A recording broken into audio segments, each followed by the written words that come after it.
Hello everyone, मेरा नाम है कृष्णा और मैं पिछले 10 सालों से धनबाद गोविंदपुर में मैथ्स पढ़ा रहा हूँ। और अब तक मैं ऑफलाइन ही पढ़ा रहा था। ये मेरा पहला वीडियो है जो कि मैं ऑनलाइन पढ़ाने जा रहा हूँ। तो आई होप कि आपको अच्छा लगेगा। आइए शुरुआत करते हैं। हमारे मैथ्स में जितने भी चैप्टर है उसमें से एक जो टफेस्ट चैप्टर माना जाता है, one of the toughest chapter, वो है सरफेस एरिया वॉल्यूम। तो हम लोग इसी का शुरुआत करेंगे। अभी मैं आपको सिर्फ क्वेश्चंस के सॉल्यूशंस बताऊंगा, फिर धीरे धीरे हम लोग चैप्टर के बारे में डिटेल में डिस्कस करेंगे। वो आने वाले लेक्चर में आपको मिलेंगे। तो आइए शुरू करते हैं। ये 13.1 एक्सरसाइज का क्वेश्चन नंबर 1 है, जिसमें कि आपको दिया गया है दो क्यूब का वॉल्यूम जो कि 64 सेंटीमीटर क्यूब है। और उस दो क्यूब को अगर एंड टू एंड यानी साइड टू साइड जोड़ा जाए तो नया जो आपका ऑब्जेक्ट बनेगा, वो ऑब्जेक्ट क्या बनेगा और उसका एरिया क्या है, ये हमको फाइंड आउट करना है। ठीक है, तो सबसे पहले देखते हैं क्वेश्चंस में हमको ये गिवन है कि वॉल्यूम ऑफ क्यूब का 64 सेंटीमीटर क्यूब है। और जैसे कि हम जानते हैं वॉल्यूम ऑफ क्यूब जो होता है उसका फॉर्मूला एक क्यूब होता है बराबर 64 को हम लोग 4 सेंटीमीटर क्यूब लिख सकते हैं। ठीक है, नेक्स्ट स्टेप में आप देख सकते हैं यहाँ पे पावर सेम है तो बेस भी इक्वल ही होगा, तो इसीलिए मेरा जो साइड का वैल्यू आ गया वो 4 सेंटीमीटर आ गया क्यूब का। ठीक है, तो इसका मतलब ये इसका जो साइड का वैल्यू अगर 4 सेंटीमीटर आ गया, तो चूंकि दोनों क्यूब का वॉल्यूम सेम है इसलिए दोनों का साइड का जो वैल्यू होगा सेम आएगा।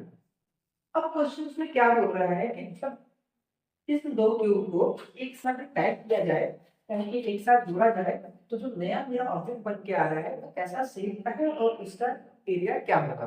तो आप ये क्लियरली देख पा रहे हैं कि जब दो क्यूब को हम लोग साथ में ज्वाइन करते हैं तो जो नया मेरे पास ऑब्जेक्ट बन के आता है, नया फेस बन के आता है, वो है क्यूबॉइड का। ठीक है, अब क्यूबॉइड बन के आ रहा है तो क्यूबॉइड का total surface area 2 LB plus BH plus HL। ठीक है, तो अब इसको निकालने के लिए हम लोग को एल बी और एच का वैल्यू चाहिए। ठीक है, तो जैसा कि आप देख पा रहे हैं जब दोनों क्यूब को जब एक साथ जोड़ रहे हैं तो इस क्यूब का यानी कि पहले वाले क्यूब का यहाँ से यहाँ तक जो लेंथ होगा वो 4 सेंटीमीटर है, और यहाँ से यहाँ तक जो क्यूब है उसका भी जो लेंथ है वो भी 4 सेंटीमीटर है। तो इसका मतलब जो नया रिजल्ट बन के आया है हमारे पास उसका लेंथ कितना हो जाएगा, 8 सेंटीमीटर हो जाएगा। ठीक है, अब इसके बाद बचता है हमारा ब्रेथ और हाइट। इसका कितना होगा, बच्चे यही पे आके महसूस कर जाते हैं कि जो नया मेरा ऑब्जेक्ट बन के आता है उसका लेंथ तो समझ में आ रहा है 4 एंड 4 यानी टोटल 8, बट ब्रेथ और हाइट क्या होगा। तो इसके लिए मैं आपको एक पिक्चर से समझने की कोशिश करता हूँ, एक जो ऑब्जेक्ट से बनाने की कोशिश करता हूँ कि मान लीजिए ये एक क्यूब है और ये दूसरा क्यूब है। अगर ये दो क्यूब को हम इन टू इन जोड़े, इन टू इन का मतलब ये इसका एक एंड पॉइंट है, ये इसका एक एंड पॉइंट है और ये इसका इसका। तो अगर इन टू इन जोड़ते हैं तो आप यहाँ पे क्लियरली देख पा रहे हैं कि इस ऑब्जेक्ट में सिर्फ लेंथ बढ़ा है, ना कि इसका हाइट बढ़ा हुआ है, ना ही इसका ब्रेथ में इंक्रीज किया है। मतलब कि जब भी किसी ऑब्जेक्ट को इन टू इन जोड़ते हैं उसके लेंथ में इजाफा होता है, लेंथ में बढ़ोतरी होती है, लेंथ में इंक्रीमेंट होती है, बट इसके हाइट और ब्रेथ में कोई भी इंक्रीमेंट नहीं होती है। बट अगर किसी ऑब्जेक्ट को क्वेश्चन में ये ना बोल के वो बोले कि इसके ऊपर रख दिया जाए, तो आप यहाँ पे देख सकते हैं कि इसके लेंथ में इंक्रीमेंट नहीं हुआ बल्कि इसके हाइट में इंक्रीमेंट हुई है। ठीक है, तो इससे हम लोग को क्या समझ में आया कि इन टू इन जोड़ने से सिर्फ लेंथ बढ़ता है, ना कि ब्रेथ और हाइट। दैट मीन्स कि जो मेरा ब्रेथ का वैल्यू होगा वो कितना होगा 4 सेंटीमीटर, और जो हाइट का वैल्यू होगा वो कितना होगा 4 सेंटीमीटर। ठीक है, तो अब हम इसको पुट कर देंगे क्वेश्चन में। तो लेंथ का वैल्यू 8 इंटू 4, ब्रेथ का 4 इंटू 4 प्लस हाइट का 4 इंटू 8, तो 2 4 जा 32 प्लस 16 प्लस 32, यहाँ पर हो गया 2 64 प्लस 80 यानी कि यहाँ टोटल हो गया 80, ये हो गया आपका 160 सेंटीमीटर स्क्वायर। हमेशा याद रखें कि जब भी एरिया होगा सेंटीमीटर स्क्वायर में ही हम लोग लिखेंगे। इसमें हम लोग को ये कहा गया है कि एक विशेष है यानी कि ऑब्जेक्ट है जो कि होलो सिलेंडर और होलो हेमिस्फीयर से कंबाइन करके मिलकर बना हुआ है, तो इसका हमको एरिया बताना है। ठीक है, तो उसके लिए जो डाटा हम लोग के पास गिवन है वो डाटा दिया हुआ है डायमीटर ऑफ हेमिस्फीयर 14 सेंटीमीटर और जो टोटल हाइट इस ऑब्जेक्ट का वो है 13। ठीक है, तो आपको पहले ये चीज बताना होना चाहिए कि हेमिस्फीयर का जो हाइट और जो रेडियस होता है वो इक्वल होता है, यानी कि हाइट और hemisphere is equal to radius of hemisphere. ठीक है, हेमिस्फीयर।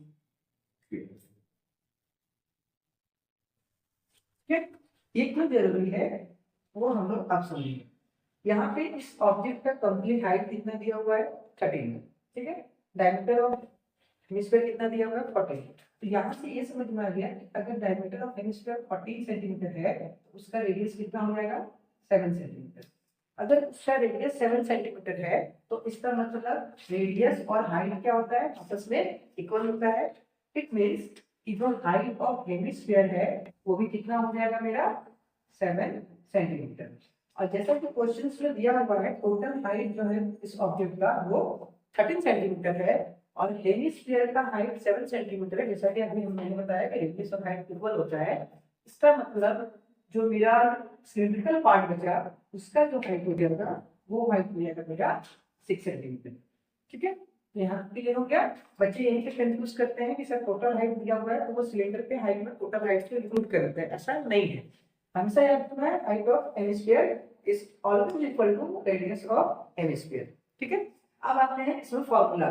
तो हम लोग इस ऑब्जेक्ट का जो सरफेस एरिया को निकालने के लिए इस फॉर्मूला का यूज करेंगे। तो हमेशा बच्चों एक चीज ध्यान रखना कि जब भी कोई ऑब्जेक्ट होलो हो यानी खोखला हो अंदर से खाली हो तो वैसे क्वेश्चंस को निकालने के लिए हम लोग हमेशा CSA का यूज करते हैं, पहला।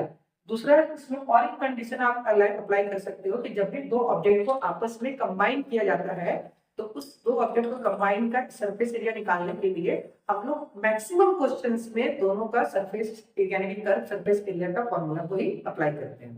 तो यहाँ क्लियरली देख सकते हैं दोनों होलो है या फिर दो ऑब्जेक्ट को आपस में कंबाइन किया गया है तो इसका सरफेस एरिया निकालने के लिए हम लोग दोनों का कर्व सरफेस एरिया का फॉर्मूला को यहाँ पे लगाएंगे। आइए देखते हैं कर्व सरफेस एरिया क्या होगा। सबसे पहले मेरा है सिलिंड्रिकल पार्ट, तो सिलिंड्रिकल पार्ट का कर्व सरफेस एरिया जो हो जाएगा वो होगा आपका 2πr।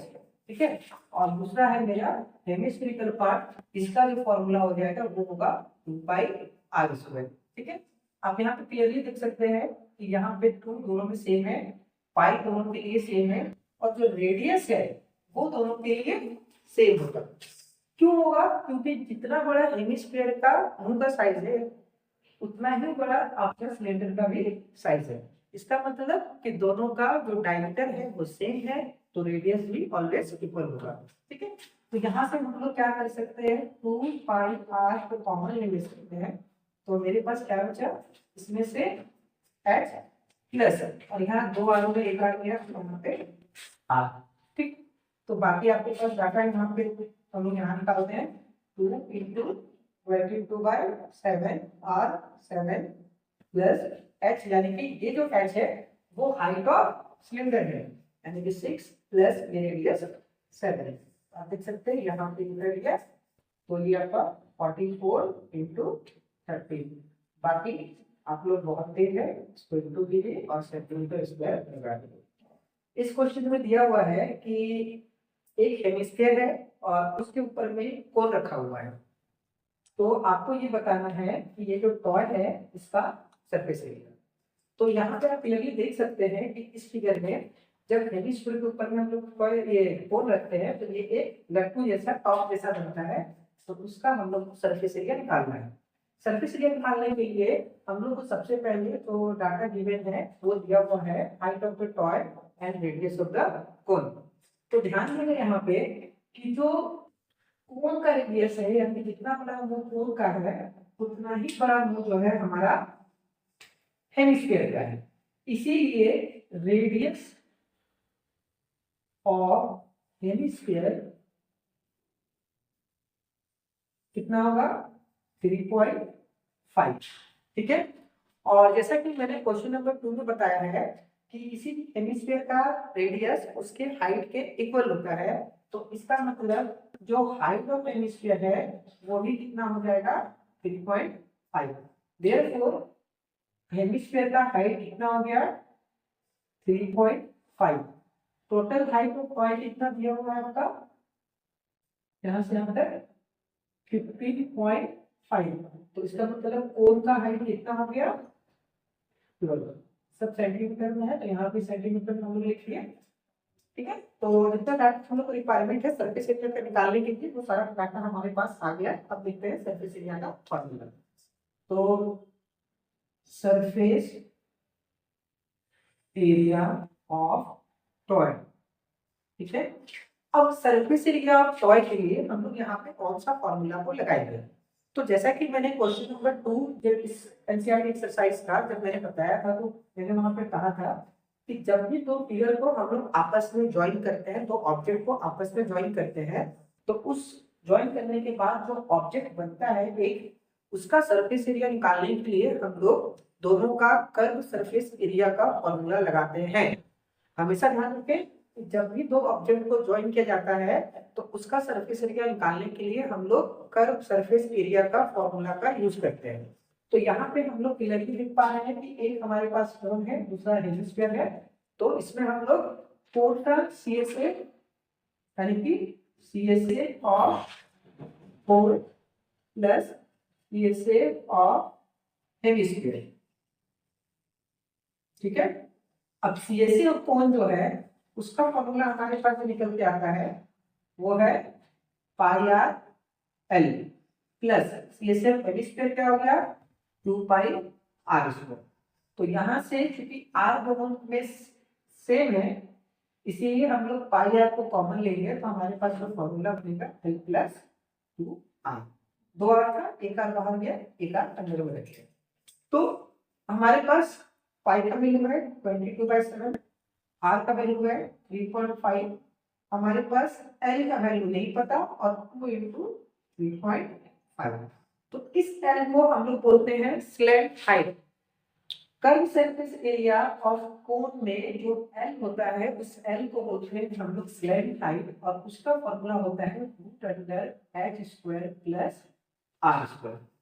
ठीक है, तो h² प्लस आर स्क्वायर में हमारे पास जो हाइट ऑफ कोन है उसका वैल्यू दिया हुआ है 12 प्लस रेडियस जो है उसका 3.5। जब हम लोग डेसिमल हटाते हैं यहाँ पे बाई 10 लाएंगे, ये काटेंगे तो 7/2, तो यहाँ आ जाएगा आपका 7/2 का स्क्वायर।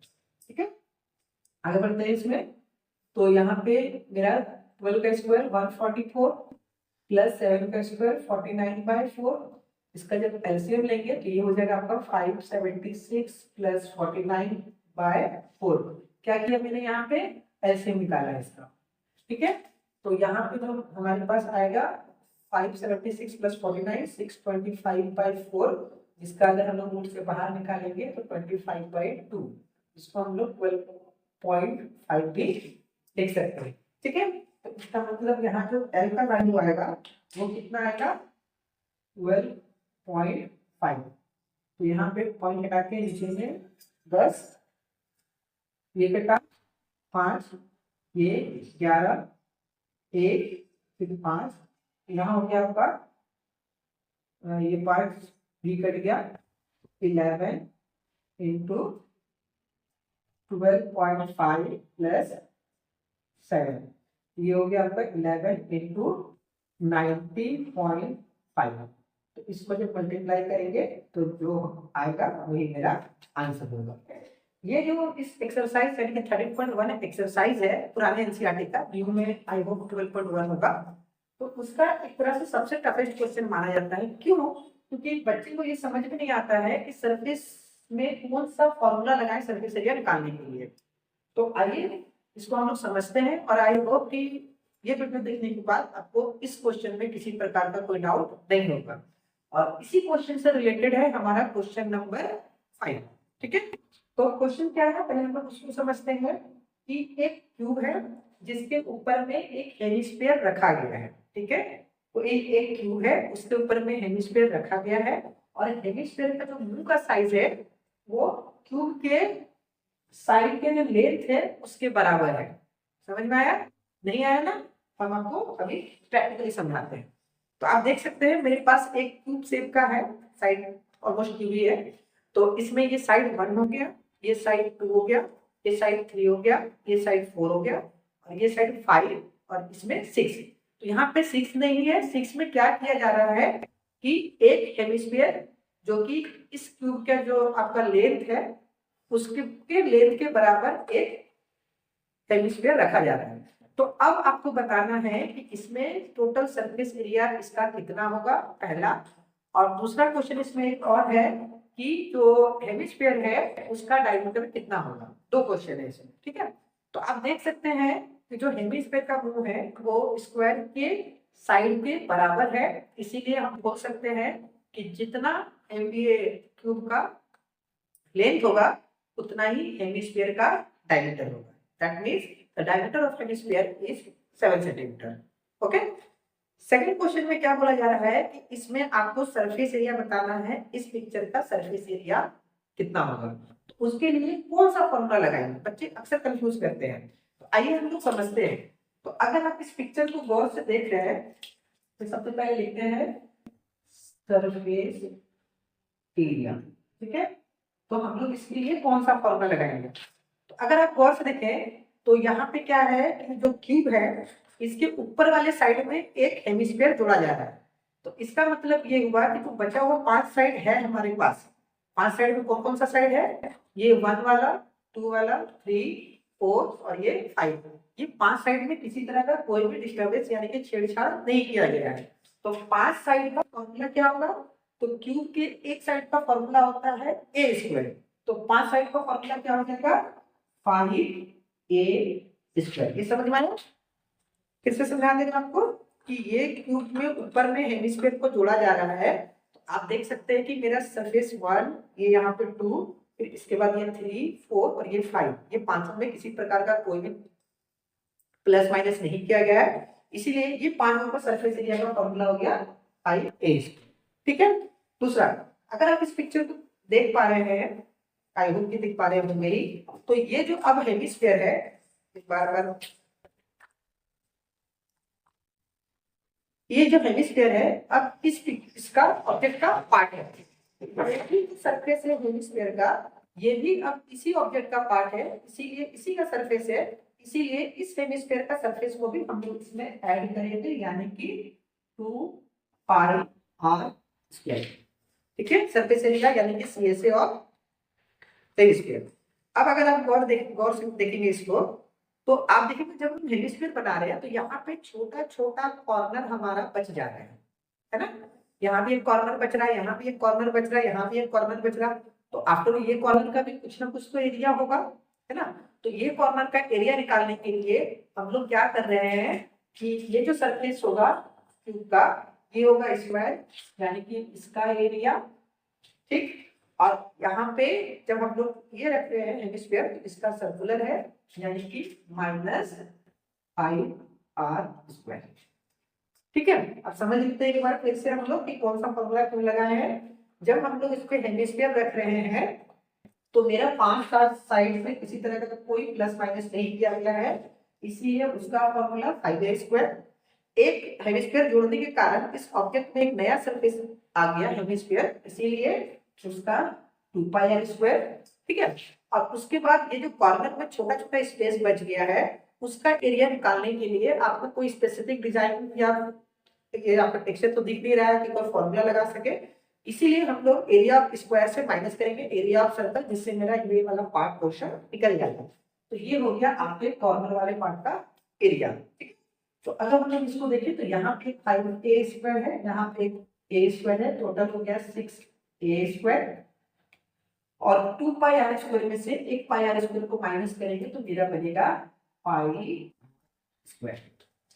तो ये मेरा फाइनल फॉर्मूला है surface area of that object. ठीक है, सॉरी दिस ऑब्जेक्ट।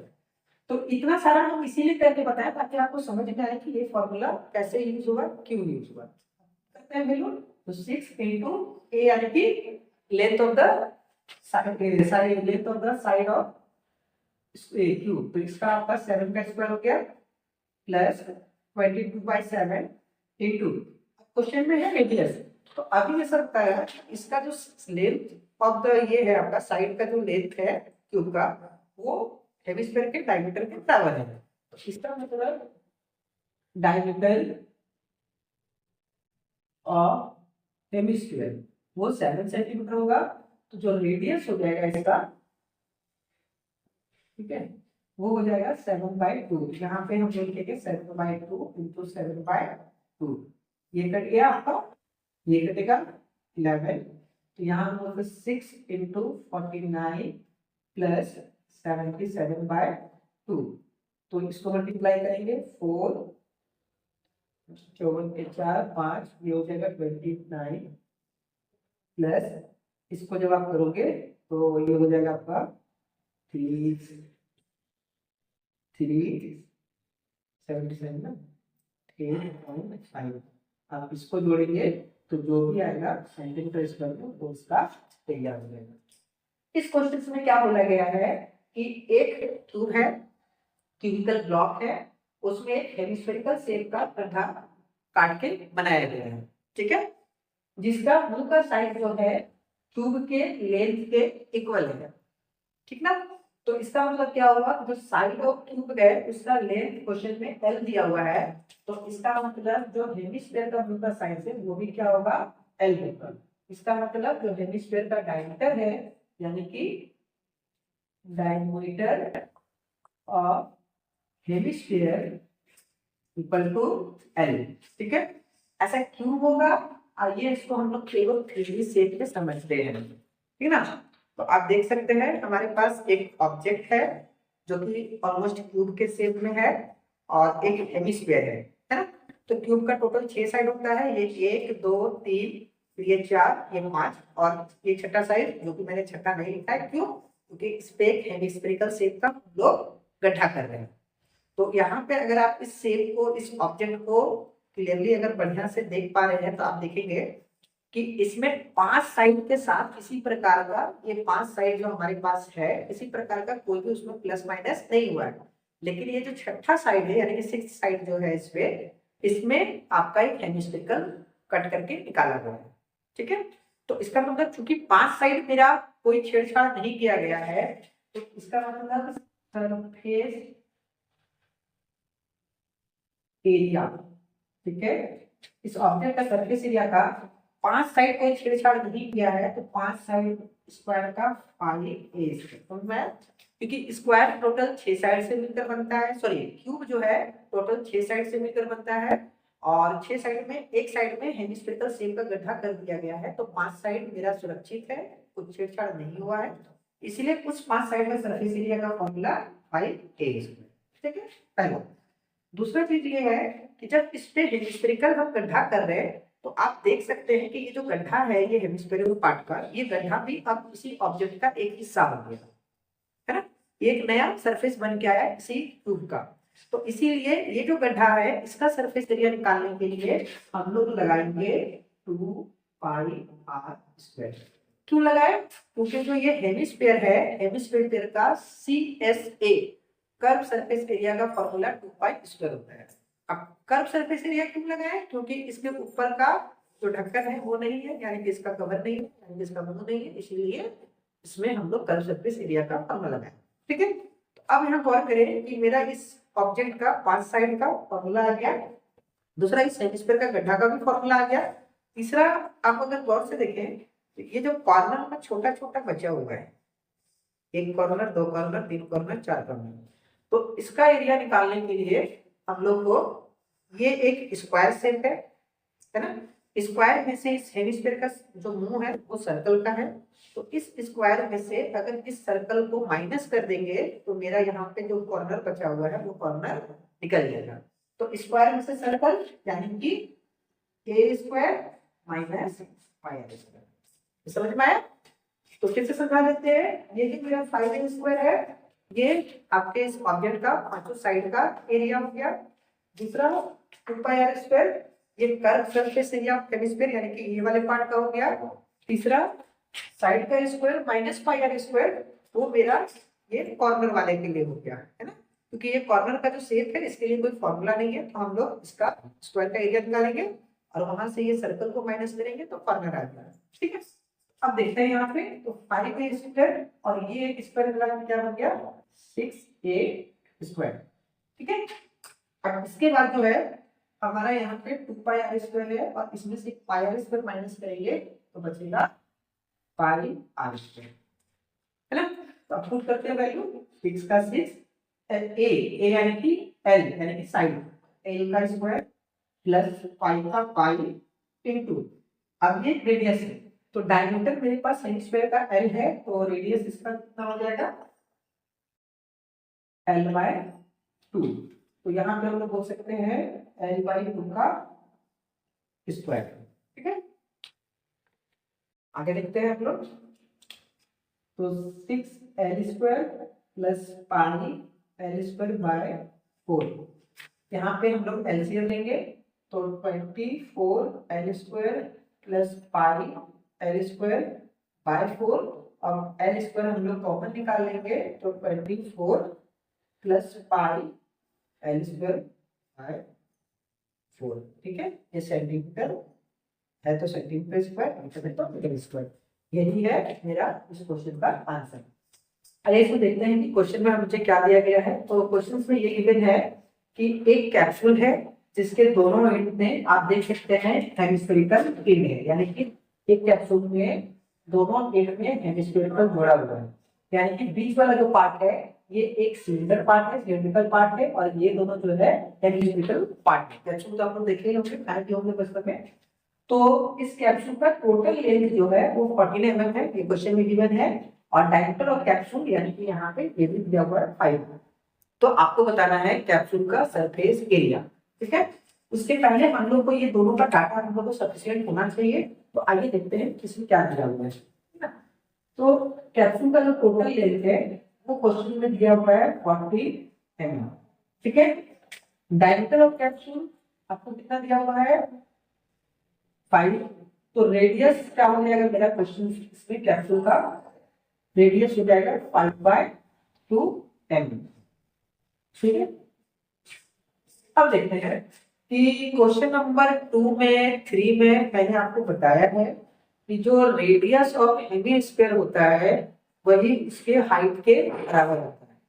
ठीक है, radius of hemisphere is always equal to height of the hemisphere. Therefore इसमें मेरा 2.5 mm आएगा। तो इसका मतलब इस हेमिस्फीयर का रेडियस कितना है, यहाँ से यहाँ तक 2.5। तो इसका मतलब इसका हाइट भी कितना होगा 2.5। तो सिमिलरली इस हेमिस्फीयर का भी हाइट कितना हो जाएगा 2.5। ठीक है, और पूरा जो 40 mm है यहाँ से 2.5 गया, यहाँ से 2.5 गया, तो जो मेरा सिलिंड्रिकल पार्ट है उस सिलिंड्रिकल पार्ट का जो हाइट दिया वो हो जाएगा 9 mm। समझ में आया कि पूरा जो है इसका लेंथ है 40 mm, जिसमें कि 2.5 एक हेमिस्फीयर, 2.5 एक हेमिस्फीयर, दोनों का मिला के मेरा 5 mm जो है हेमिस्फीयर में चल गया। तो 14 में से 5 जो माइनस करेंगे तो मेरा क्या बचेगा 9 mm। ठीक है, और वो 9 mm क्या होगा सिलिंड्रिकल पार्ट का हाइट है। सारा डाटा मुझे मिल गया। अब हम लोग को क्या करना है, निकालना है surface area of the capsule. ठीक है, सरफेस एरिया, ठीक है, और कैप्सूल क्या फॉर्मूला लगाएंगे। तो इससे पहले वाले वीडियो अगर आप लोग नहीं देखे तो एक बार देख लीजिएगा, उसमें मैंने आपको क्लियरली बताया है कि एक हेमिस्फेरिकल पार्ट या हेमिस्फेरिकल के साथ कोन या हेमिस्फेयर के साथ सिलेंडर या सिलेंडर के साथ कोन, कोई भी दो ऑब्जेक्ट को जब आपस में कंबाइन करते हैं तो उस वैसे क्वेश्चन में 95% से एवर क्वेश्चंस में हम लोग क्या करेंगे, दोनों का सीएसए निकालने हैं सरफेस एरिया निकालने के लिए। यानी कि जब भी दो डिफरेंट ऑब्जेक्ट को आप एक साथ कंबाइन कर रहे हैं, जोड़ रहे हैं, तो उस ऑब्जेक्ट का सरफेस एरिया को निकालने के लिए हम लोग दोनों का सीएसए लगाएंगे। तो आप यहाँ भी देख सकते हैं कि सिलेंडर के साथ दो को हेमिस्फीयर अटैच किया गया है, एंड टू एंड में जोड़ा गया है। तो इसीलिए हम लोग यहाँ पर सरफेस एरिया का ये पूरा कंप्लीट सरफेस एरिया निकालने के लिए हेमिस्फीयर का सीएसए या सिलेंडर का सीएसए लगाएंगे। तो देखते हैं, तो CSA of cylinder 2 pi R H plus C S A of hemisphere, तो 2 पाई आर स्क्वायर। अब आप देख सकते हैं कि यहाँ पे 2 हेमिस्फीयर है हमारा, तो इसीलिए हम लोग इसको मल्टीप्लाई बाय कितना से करेंगे, 2 से। देखो कितना समझ में आया होगा, आगे कैलकुलेशन करते हैं। तो हमारे पास निकल के आया है 2 pi R H plus 4 pi R square. Put करते हैं वैल्यू 2 पाई का वैल्यू को फिलहाल हम लोग यहाँ पाई को पाई में ही रखते हैं, या फिर एक काम करते हैं 2 पाई आर कॉमन लेते हैं, मेरा आंसर एच प्लस आर। ठीक है, 2 पाई आर यहाँ से कॉमन जाएगा, तो मेरा यहाँ पे बचेगा 2 आर, है ना। तो 2 का 2 22/7 इंटू आर। आर का वैल्यू कितना था 5/2। एक्स का वैल्यू कितना, एक्स किसका है, सिलिंड्रिकल पार्ट का एक्स, यानी कि 9 प्लस 5 2 इंटू 5/2। ठीक है, तो यहाँ से ये 2 को कट दिया, तो 22×5 110/7 इंटू ये दोनों कटेगा, तो यहाँ आ जाएगा 14। कैसे, 9 प्लस 5 14, ये भी कट गया आपका 2 से, तो यहाँ से आ गया 220 mm स्क्वायर। ये हो गया surface area of this capsule. ठीक है, एनसीईआरटी में जो क्वेश्चन नंबर 7 है उसमें ये बोला जाता है कि एक सिलिंड्रिकल पार्ट है और उसके ऊपर में एक कोनिकल शेप का रखा गया है, जिसमें एक टेंट के शेप का डिजाइन बनाया गया है। तो आपको ये बताना है कि ये टेंट शेप का डिजाइन बनाया गया है, तो इसमें जो कैनवास यूज हुआ है, जो कपड़ा यूज हुआ है, उस कपड़ा का कॉस्ट कितना होगा। ठीक है, इस टेंट में यूज होने वाले कपड़े का यूज कॉस्ट कितना होगा वो आपको बताना है। तो सबसे पहले मुझे कपड़ा कितना इसमें यूज हुआ है वो पता करना होगा। तो आइए सबसे पहले यूज क्लोथ के कितना एरिया है, सरफेस एरिया, उसका हम लोग पता करते हैं। तो क्वेश्चन में आप देख सकते हैं कि हाइट ऑफ सिलिंड्रिकल पार्ट 2.1 दिया हुआ है, यानी कि यहाँ से यहाँ तक का हाइट जो है 2.1 मीटर है सिलिंड्रिकल पार्ट। ठीक है, डायमीटर ऑफ सिलिंड्रिकल पार्ट कितना देकर रखा हुआ है 4 मीटर। तो इसका मतलब ये हो गया, जो रेडियस हो जाएगा, रेडियस ऑफ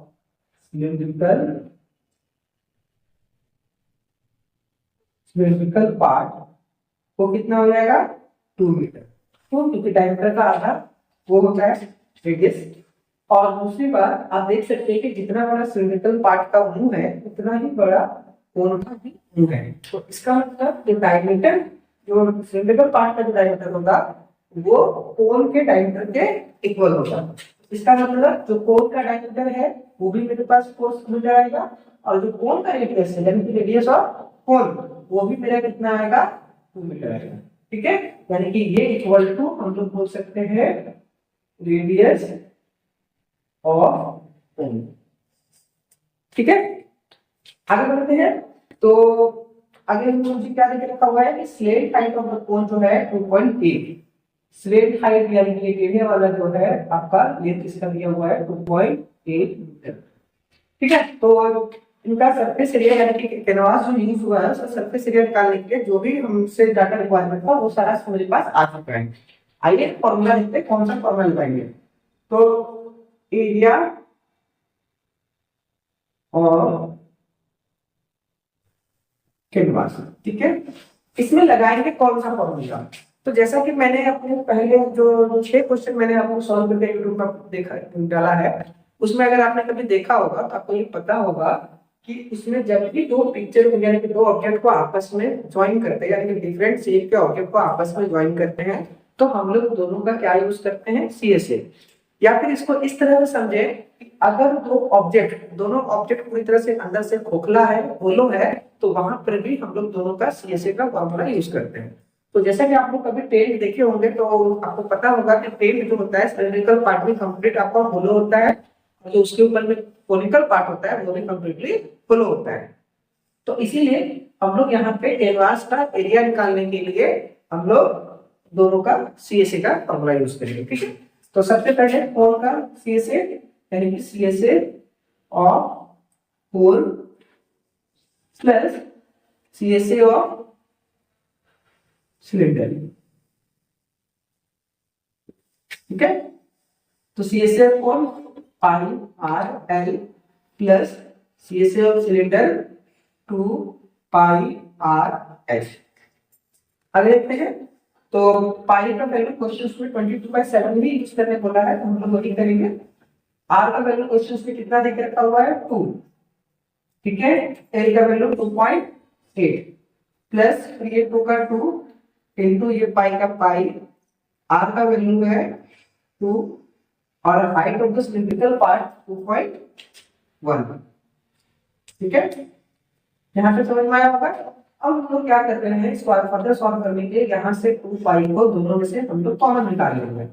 जब 2 पाई कॉमन निकालेंगे तो मेरे पास जो वैल्यू बच जाएगा, इसमें बचेगा 2.8 प्लस इसमें बचेगा आपका 4.2। कैसे आया, जब 2.1 को हम लोग उससे मल्टीप्लाई करेंगे तो 4.2 आएगा। अब यहाँ आगे देखते हैं, तो 2 इंटू पाई का वैल्यू 22/7 इंटू, जब आप इन दोनों को ऐड करेंगे तो इसका वैल्यू आएगा 7। तो यहाँ से 7 से 7 कैंसिल हो गया, यानी कि जो कैनवास जिसका हम लोग यूज करके टेंट बना रहे थे उसका एरिया कितना आया, 44 मीटर स्क्वायर। समझ में आया। अब क्वेश्चन में क्या दिया गया था कि आपको ये फाइंड आउट करना है साथ में कि कॉस्ट ऑफ कैनवास कितना होगा। तो क्वेश्चन में डाटा जो दिया हुआ था, मैंने यहाँ लिखना से भुला गया कि 1 मीटर जो कैनवास यूज हो रहा है 1 मीटर स्क्वायर, उसका कॉस्ट 500 रुपीज था। यानी कि 1 मीटर स्क्वायर अगर आप कैनवास खरीद रहे हैं तो उसका कॉस्ट कितना है, 500 रुपया। तो मेरे पास कितना कैनवास का हम लोग यूज किए हैं, 44 मीटर स्क्वायर। तो इक्वल टू कितना होगा, 44 इंटू 500।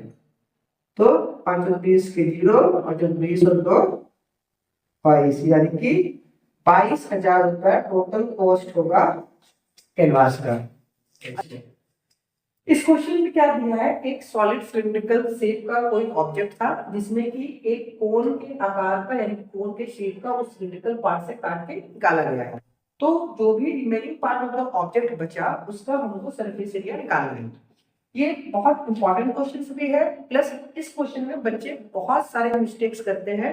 तो उसमें से एक मिस्टेक ये है कि चूंकि यहाँ से कोन को काट के निकाला जा रहा है तो बच्चे क्या करते हैं कि surface area of the cylinder से माइनस करते हैं surface area of the cone, जबकि ऐसा नहीं करना है।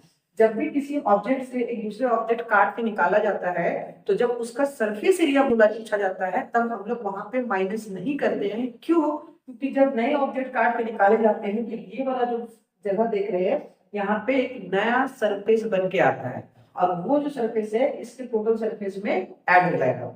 अगर वॉल्यूम पूछा जा रहा है तब आप माइनस कर सकते हैं। खैर कोई बात नहीं, हम आपको समझाते हैं। उससे पहले जो हमारे पास डाटा गिवन है और जो क्वेश्चन के लिए हमारे डाटा का रिक्वायरमेंट होगा उसको ऑब्टेन करते हैं क्वेश्चन से। तो हाइट ऑफ सिलेंडर मुझे क्वेश्चन में दिया हुआ है, तो हम यहाँ पे लिखते हैं हाइट ऑफ सिलेंडर 2.4 सेंटीमीटर। और जैसा कि आप देख सकते हैं कि जो सिलेंडर का हाइट है वो कोन के हाइट के बराबर है, यानी कि हाइट ऑफ कोन जो हो जाएगा वो भी कितना हो जाएगा, 2.4 सेंटीमीटर। ठीक है, दूसरा है क्वेश्चन में दिया है डायमीटर ऑफ द कोन क्या है, 1.4 सेंटीमीटर है। तो इसका मतलब जो रेडियस ऑफ कोन हो जाएगा, रेडियस ऑफ कोन जो हो जाएगा वो 0.7 सेंटीमीटर हो जाएगा, because radius is the half of diameter. और उसी तरह से जो डायमीटर कोन का डायमीटर का साइज है वो सिलेंडर के साइज के इक्वल है। इसका मतलब जो रेडियस ऑफ सिलेंडर जो होगा उसका वैल्यू भी आपका 0.7 सेंटीमीटर ही होगा। ठीक है, हमारे पास डाटा अवेलेबल आ गया। जितना भी हमारी जरूरत है कुछ फॉर्मूला में रिक्वायरमेंट डाटा है वो हम लोग यहाँ पे देख पा रहे हैं। अब हम लोग को ये समझना है कि कौन सा फॉर्मूला यानी कि surface area of remaining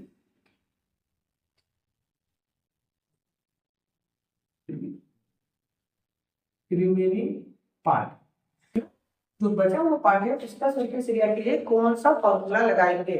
I hope कि आप में से ज्यादा बच्चे यही सोचते होंगे कि टोटल सरफेस एरिया से हम इसके एरिया को माइनस करेंगे, जबकि ऐसा नहीं है।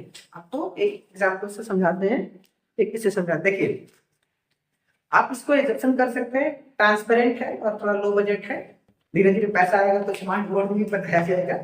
ठीक है, तो ये सिलिंड्रिकल शेप का आप इसको समझ सकते हैं, जो कि शायद विजिबल होगा आपको। ठीक है, और इसमें क्या करते हैं हम लोग, इस सिलिंड्रिकल शेप में अगर हम लोग एक कोनिकल शेप का काट के सिलिंड्रिकल शेप से हटा देते हैं, जैसा कि आप यहाँ पे देख रहे हैं, ठीक ना, तो आप देख सकते हैं कि कोनिकल शेप का जब काट के हटा तो ये जो कोन का एक नया सरफेस इसके साथ अटैच हो गया है। बात समझ में आई कि जब हम कोनिकल शेप का यहाँ से काट के हटा रहे हैं तो ये कोन का नया सरफेस इस ऑब्जेक्ट के साथ अटैच हो गया है। तो इसीलिए जो बच्चे माइनस करते हैं वो गलत करते हैं, उनको माइनस नहीं करना है। ध्यान देना है कि जब भी किसी एक ऑब्जेक्ट से ये सॉलिड सिलेंडर अगर इसको एग्जम्पशन करते हैं और वहां से कोन के शेप को काट के अगर हम हटा रहे हैं तो कोन का एक नया सरफेस इस ऑब्जेक्ट के साथ अटैच हो जाता है, और जब सरफेस एरिया निकालेंगे तो वो मतलब इस सरफेस को भी हम लोग वहां पे मेंशन करेंगे। तो आइए फॉर्मूला डिसाइड करते हैं। तो सबसे पहले यहाँ पे जो फॉर्मूला लगेगा, जो फर्स्ट फॉर्मूला लगेगा, आप देख सकते हैं कि सिलिंड्रिकल पार्ट से ऊपर वाले हिस्से से कोन को काट के निकाला गया है। इसका मतलब ये जो साइड वाला हिस्सा है, साइड वाला जो पार्ट है उसके साथ कोई भी डिस्टर्बेंस, छेड़छाड़, कोई भी प्लस माइनस नहीं किया गया है। इसीलिए सिर्फ ये साइड वाला का एरिया यानी कि curve surface area cone, curve surface area of sorry cylinder, ठीक है, प्लस आप यहाँ पर भी देख सकते हैं जब कोन निकाला गया तो ये जो बेस है सिलेंडर का, इसमें भी किसी प्रकार का कोई भी छेड़छाड़ यानी कि कोई भी प्लस माइनस एरिया के कुछ भी चेंजेस नहीं आया है। इसीलिए यहाँ पे हम बोल सकते हैं एरिया ओ बेस। ठीक है, और थर्ड में आप देख सकते हैं कि चूंकि ये सिलिंड्रिकल पार्ट कटा हुआ है ये इसके साथ अब अटैच हो गया, इसीलिए ये अटैच पार्ट यानी कि ये कोन का सरफेस एरिया पे यहाँ पे ऐड होगा, इसका मतलब CSA ऑफ कोन। ठीक है, तो तीनों का formula 2πRh plus πr² plus πrl। ठीक है, तो हमारे पास L का वैल्यू नहीं है यानी कि स्लैंट हाइट हमारे पास अवेलेबल नहीं है। तो स्लैंट हाइट निकालने के लिए हम लोग यहाँ पे क्या करेंगे, स्लैंट हाइट के लिए एक फॉर्मूला बनाते हैं, फॉर्मूला लिखते हैं जिसको हम लोग बोलते हैं L = h² प्लस r²। आप देख सकते हैं क्वेश्चन में दिया हुआ भी है, जो हाइट है वो 2.4 है का स्क्वायर और r का वैल्यू है 0.7 का स्क्वायर। जब आप इसको निकालेंगे कंप्लीटली यानी कि 2.4 का स्क्वायर करेंगे तो ये आएगा 5.76, और जब 0.7 का करेंगे तो आएगा 0.49, और जब दोनों को ऐड करेंगे तो इसका वैल्यू आ जाएगा 6.25, जिसको हम लोग इंक्लूड के बाहर 2.5 देख सकते हैं। तो ये जो 2.5 सेंटीमीटर आया ये किसका वैल्यू है, स्लैंट हाइट का। तो आइए प्रूव करते हैं।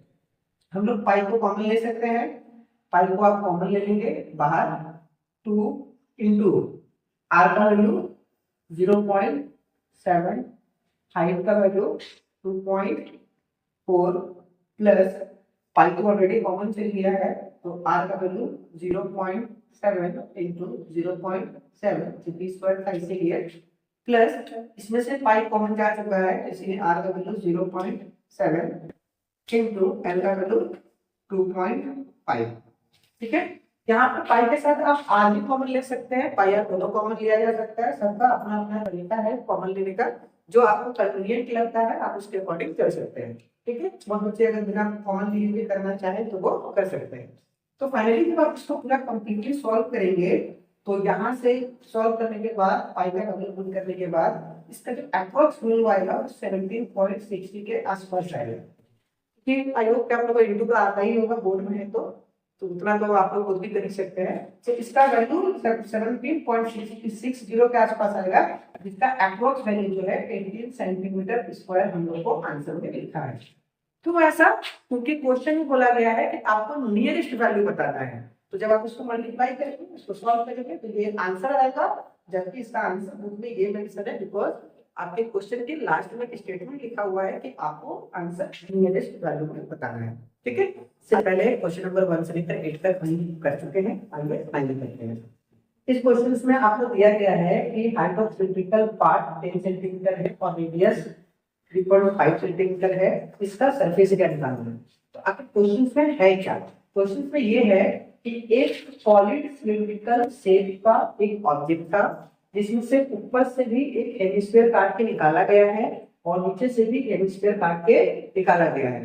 तो आपको बताना है कि remaining part of the object है उसका सरफेस एरिया कितना होगा। तो बच्चे इस क्वेश्चंस में जनरली क्या मिस्टेक करते हैं कि चूंकि सिलिंड्रिकल पार्ट से हेमिस्फेरिकल पार्ट को काट के निकाला गया है, तो वो क्या करेंगे कि सिलिंड्रिकल पार्ट का एरिया निकाल के हेमिस्फीयर के एरिया को माइनस करेंगे, जबकि ऐसा नहीं करना है। क्यों? क्योंकि यहाँ पे क्वेश्चंस में वॉल्यूम नहीं पूछा है। वॉल्यूम अगर पूछा तो आप सोच रहे हैं अगर, तो वो सही होता, पर यहाँ पे सरफेस एरिया पूछा हुआ है तो ये उस तरीके से नहीं बनेगा। तो कैसे बनेगा उसको समझने से पहले हम लोग जो डाटा दिया है उसके डाटा के हेल्प में जो अदर डाटा स्टोर करने के लिए रिक्वायरमेंट होगा उसको हम लोग फाइंड आउट करते हैं।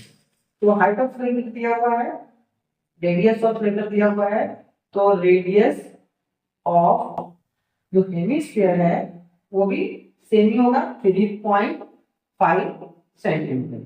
ठीक है, दोनों का मुंह का साइज सेम है, इसीलिए इसका जो डायमीटर होगा कोन के हेमिस्फीयर के लिए उतना ही सिलिंड्रिकल पार्ट के लिए होगा और दोनों का जो रेडियस होगा दोनों आपस में इक्वल होगा।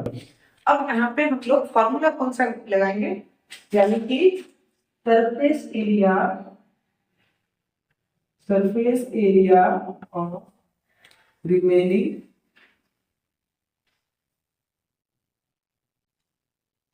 Remaining object. ठीक है, तो इसमें हम लोग कौन सा फॉर्मूला यूज करेंगे, तो आइए इसको हम एक एग्जांपल से समझते हैं। कि आप देख सकते हैं मेरे पास एक डिस्पोजल ग्लास है, ये डिस्पोजल ग्लास पानी वाला है। इसको हम लोग क्या करेंगे, इसको एज्यूम कीजिए कि एक सॉलिड सिलिंड्रिकल शेप का है। इसमें एक अपर साइड से एक हेमिस्फेरिकल शेप को काट के निकाला गया है जो कि इस प्रकार आप यहाँ पे देख सकते हैं, और बॉटम तरफ से भी एक तरह का हेमिस्फेरिकल शेप का गठा किया है जो कि हम लोग इसको इस प्रकार से समझ सकते हैं जैसा कि आप यहाँ पे देख पा रहे हैं। ठीक है, तो इसमें आपका सरफेस एरिया कौन सा लगेगा, तो सबसे पहले यहाँ से नोटिस कीजिए कि ये जब काट के निकाला गया हेमिस्फेरिकल पार्ट तो इसका बेस गायब हो गया, इसके टॉप का गायब हो गया ये, बट इसका जो कर्व है यानी ये जो कर्व सरफेस एरिया है सिलिंड्रिकल पार्ट का वो वैसा का वैसा ही है। तो इसीलिए सबसे पहला फॉर्मूला जो मेरा लगेगा curve surface area of cylinder. ठीक है, प्लस अब यहाँ पे बच्चों का ये कंफ्यूजन है कि सर काट के निकाला जा रहा है तो आप प्लस क्यों कर रहे हैं। तो आप तो ध्यान से देखो कि जब हम लोग काट के निकाल रहे हैं ना तो ये जो हेमिस्फीयर है इसका सरफेस इस ऑब्जेक्ट के साथ अटैच हो जा रहा है, ये वाला पार्ट। ठीक है, ये जो मार्कर जैसे यहाँ पर जो ये से चला रहे हैं ये वाला पार्ट अब इस ऑब्जेक्ट का पार्ट है। अब ये जो सरफेस है ये इस ऑब्जेक्ट का सरफेस है, इसीलिए ये सरफेस का फॉर्मूला भी इसके साथ कंबाइन होगा।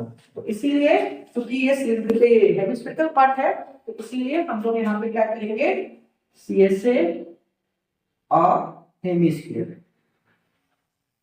ठीक है, हेमिस्फीयर। ठीक है, अब चूंकि दो हेमिस्फीयर है तो टॉप एंड बॉटम दोनों में निकाला जा रहा है इसीलिए इसको मल्टीप्लाई करेंगे तो फॉर्मूला क्या निकल के आएगा 2 pi r(x) plus 2 into 2 pi r square। आइए इसको सॉल्व करते हैं। 2 को हम छोड़ दिए, पाई को भी पाई छोड़ दिए, r का वैल्यू 3.5 और s का वैल्यू 10 सेंटीमीटर प्लस फिर यहाँ पे 2 into 2 पाई का 2 पाई हो गया, r हो गया यानी कि 3.5 into 3.5 सेंटीमीटर। अब यहाँ पे देख सकते हैं आप ये 2 10 into 3.5 35 into 2 करेंगे ये हो जाएगा मेरा 75 प्लस यहाँ पे डेसिमल हटा के बाई में 10, तो यहाँ पर भी डेसिमल हटा के बाई में 10, ये कटेगा 7 बार में, ये कटेगा 2 बार में, ये कटेगा 7 बार में, ये कटेगा 2 बार में, यहाँ 2 से 2 कैंसर, ये 2 से 2 कैंसर, तो यहाँ पे मेरा बच गया आ रहा है 49 पाई। अब जब इसको ऐड करेंगे तो ये आएगा 70 और 40 110 यानी कि 119 पाई।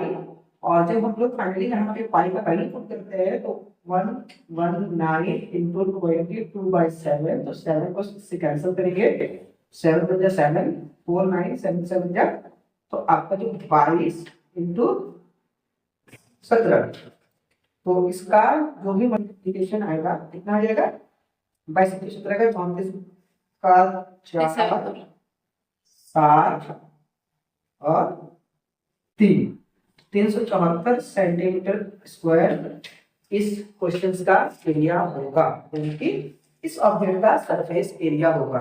ठीक है, इसे समझना है कि जब भी किसी ऑब्जेक्ट से किसी दूसरे शेप का ऑब्जेक्ट को काट के निकाला जाता है तो उससे सरफेस एरिया का एडिशन होता है, कुछ पार्ट का एडिशन होता है, ना कि हम लोग एक पे जो काट के निकाला जा रहा है उसका सरफेस एरिया को माइनस करके आंसर निकालेंगे। वो लॉजिक वॉल्यूम के साथ चलता है जबकि सरफेस एरिया के साथ नहीं चलता है। आई होप आपको समझ में आया। मिलते हैं अगले वीडियो में नए एक्सरसाइज के साथ।